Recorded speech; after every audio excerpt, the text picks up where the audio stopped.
we going, guys? Mick here from Cartel, back on the Kick-Ass Beer Review.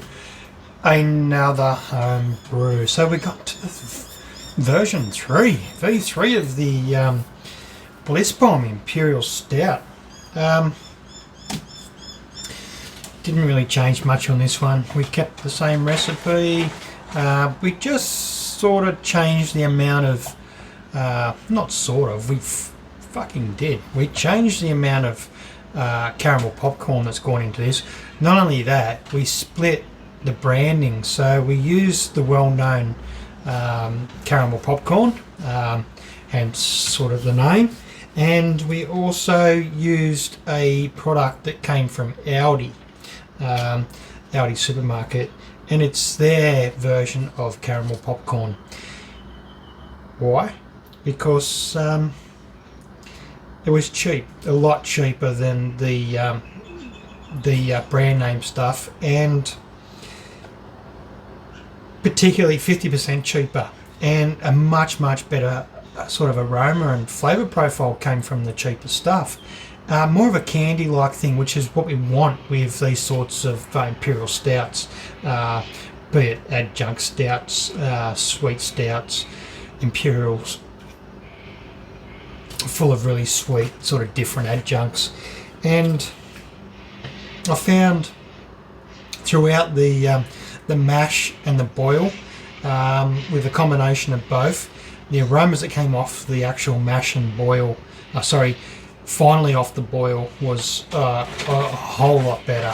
What I'm finding with this one is that it tasted really good from the fermenter.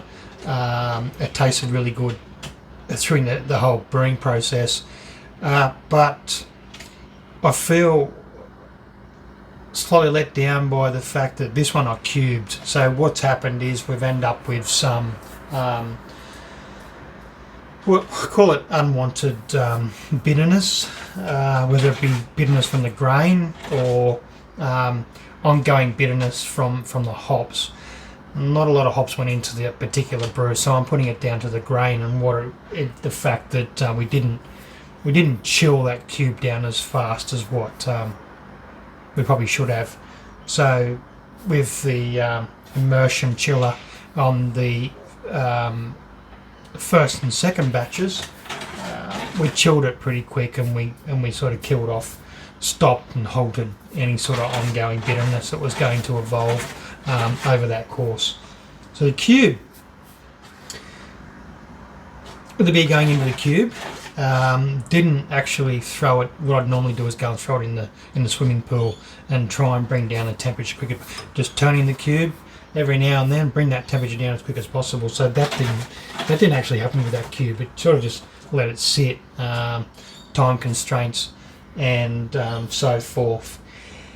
What I'm getting from this particular from the fermenter was more of a hazelnut, and that hazelnut, along with the bitterness, probably not so good. So what we've done is we planned to get some of this into bottles, but it wasn't going to work that way, and we've back sweetened once again, which we did with version 2, and we've bottled some without the back sweetening, and we back sweetened to the keg. Nothing really uncommon for a lot of the Imperials that I do here. They still need, for me, I haven't got that balance yet. I've ironed it out as far as the process goes with a particular brew day, but the ongoing issue with the slight sort of over bitter, that doesn't bother me too much. I sort of become used to it and accustomed to that extra bitterness that's in there. It's all in there. It's all plays in the mind, and you eventually sort of get over it. Whether it's the palate and the mind, just knowing what you're in for, or it's the fact that the keg mellows over time, which we'll put it down to. Any astringency eventually does mellow out, and normally it mellows out when the keg's about to go. So anyway, we'll pour this one up, and we'll do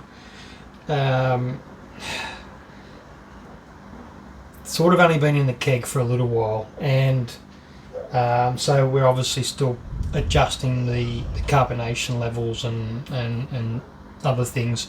The entire keys has just been done again for full pull down and clean. The internal of the keys has been cleaned again. The lines, the taps. Next time round we'll do a complete line change and so forth, and we'll just keep on top of that sort of thing.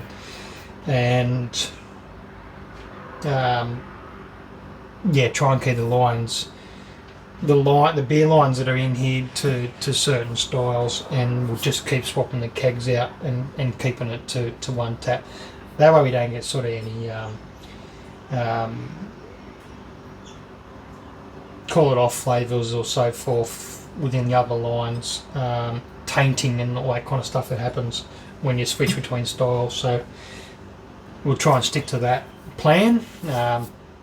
Doesn't always happen that way, but anyway, get this poured up and we'll do a taster.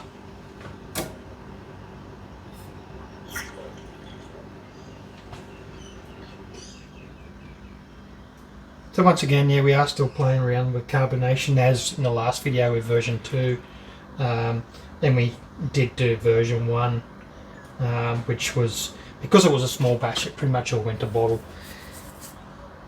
Colour's still settling down. It had a really good colour out of the fermenter. There's a little bit of disturbance and so forth through transfer, and we're probably looking a little bit sort of more murky than anything on this one.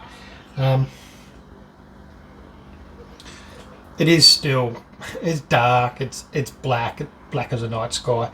Does need to settle down a little bit more. You can sort of pick up the murky tinge in it. Not a lot of head there. That's probably killed by the amount of adjunct that's gone into it, and probably that sort of the carbonation is still settling in.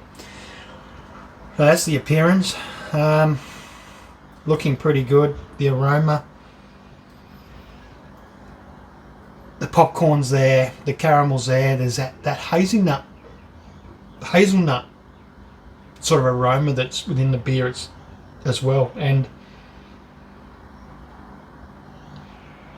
I'm picking that up. I think it's coming from the other brand of caramel popcorn, because it sort of had that about it, so it could have been almost like a hazelnut or hazelnut oil or hazelnut syrup that they've used to, or some sort of other thing they've used in that particular process that's amounted to what I'm getting off this. So the aroma, it is still definitely like sticking your nose into a bag of caramel popcorn, and I've found another 2 brands that I wouldn't mind throwing towards giving this a go. So there's also a slight amount of smokiness that I'm getting in this one as well. And I don't know if I want to sort of put that down to the amount of time that we'd stored the crushed grain for either. Maybe there's some other underlying issues within the brew, before I tip it all over myself, that might have come from sort of slightly stale grain and so forth. It does smell really good. It's very Imperial like. There's not a lot of booze on the aroma. I'm not picking that up. I'm still picking up that slight sort of barrel age vibe about it as well, which I did with version 2.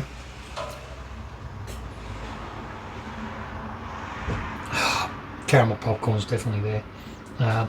Cheers, we're going for the taste.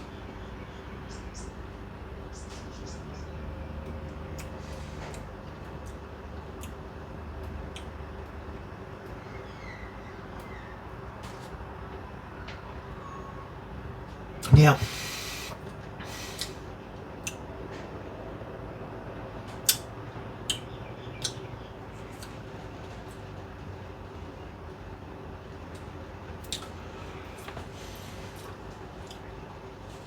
this one has a slightly different or better mouthfeel about it, which is really good. I find that this one over version 2. There's something about version 2 that I really liked. It was more the creaminess. This one a little bit thinner, but less of the booze and sort of more of that that dark grain sort of bite and vibe coming through, which is not entirely bad. So it's always good. To this, in all honesty, there's two aspects of the brew actually changed, and that was the amount of time for cooling in the cube versus the other one. Sorry, the second one being version 2 being cooled via immersion chiller, and then also the popcorn additions. Really good. I would have either one of them, no worries at all. If I had to pick between the two for continually brewing and keeping them on tap, I would definitely go with number 2 on the aroma, number 1 on the flavour and sort of mouthfeel. But as mentioned, between the two, it's a very hard thing. I can almost put them down on 2 separate taps and call them 2 different beers. I could almost call this one a caramel popcorn and hazelnut barrel age, and this other one just straight out caramel popcorn Imperial Stout Bliss bomb, and that's very sort of it's very minimal between the two, but it's also it's very far between edge flavors and definitely the edge aromas of these particular beers. So yeah, look, I think I'm going to do it version 3 as my ongoing house Imperial caramel popcorn stout.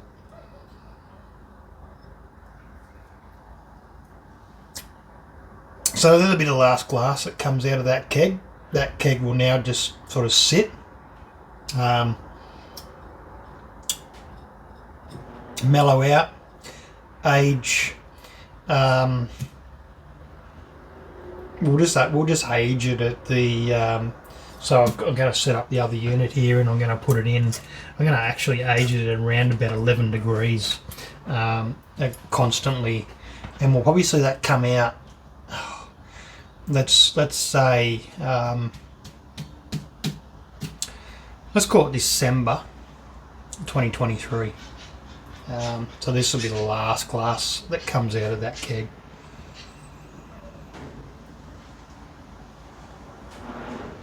And then we'll compare it December 2023 off the keg and what's been bottled. Cheers.